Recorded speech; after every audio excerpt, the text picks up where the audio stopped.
Carefree months of having the kids at home wreaking havoc on the family PC has it nowhere ready for homework assignments and research projects once more.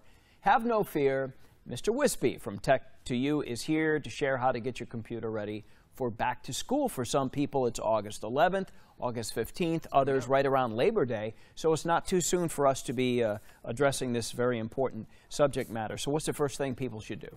So you probably notice if you let your kids play with the computer all summer, it's slowed down a bit. You're getting those warnings popping up, and maybe you've got tons of toolbars, you know, the little things which ask you to search things at the top of your browser. Mm-hmm. That's not a good sign. You want to try and tackle that and get your computer working back at the way it was before summer. Okay, so all that said, so that, you know, should they just go out and close out all the windows, or how does that generally work? What would you say? What is it that's keeping this from not running as quickly as it should?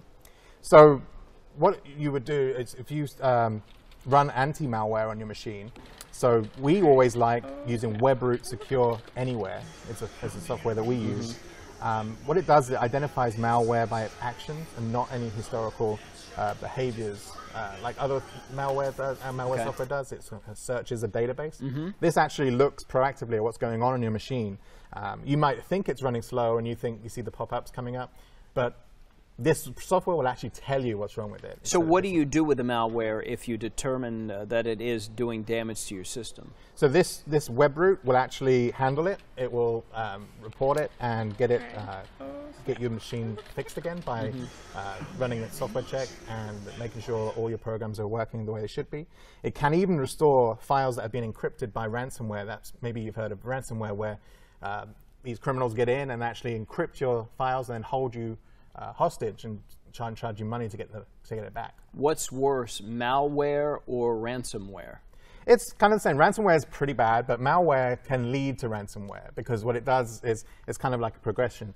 It will get you someone access to the machine that shouldn't have access, and then they're in and they can start encrypting files. It's pretty bad. You computer guys live in kind of a dark world, don't you? I mean, it's sinister at times. It's the dark side and the light side with everything. Oh, okay. So we'll stay on the light side then. Yeah, we're the light side, and then we tackle the dark side. We try and get those guys. At a cost. I mean, obviously, you're here to help people, but if there's problems at home, call Tech to You, right? I mean, absolutely. Yeah, call us. We'll install WebRoot for you, but there's other things we can do, like speeding up your machine. If you even don't have malware, we can use CCleaner, which is a product that we love. And that's free. That's actually free. You can download that yourself and check that out.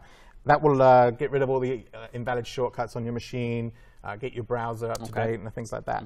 So, okay, with school coming up, as we mentioned, any last tips besides that? Yeah, absolutely. So do everything that we just said. So get the malware taken care of, get your computer sped up. But if it's still running slow, we can do something called a backup, a format, and reinstall. I would recommend a professional do that, but you can look at online tutorials for that if you need to. Also, get control of your kids' usage on the computers. You can use parental control software. Example I have is NetNanny and teensafe.com for mobile devices. So that will actually limit what your kids can do online, but perhaps restrict the hours that they can browse online, and get rid of all those shady websites. The shady websites. Okay, see, you do live in a sinister world. App of the week. App of the week this week is ScanBot 5. Now, it's the 5th version of ScanBot. So yeah, I guess. Yeah. What it does, it lets you scan documents, and you can search the text that's in those documents. That's available in the Pro version, which is $5 for iOS or Android. You can also get it on Amazon devices.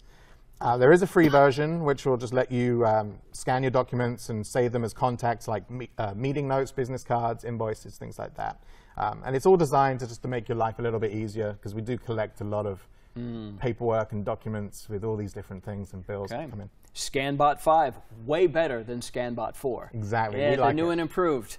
Mike Wispy from Tech to You. Always good to have you here, Michael. Thank you. The pride of London, Mike Wispy. Amy, over to you. I'm surprised you didn't say Pokemon Go as the app of the week. Well, I'd love to hear your advice on that. Don't get us started. He's like, no. I could talk for days about Pokemon Go.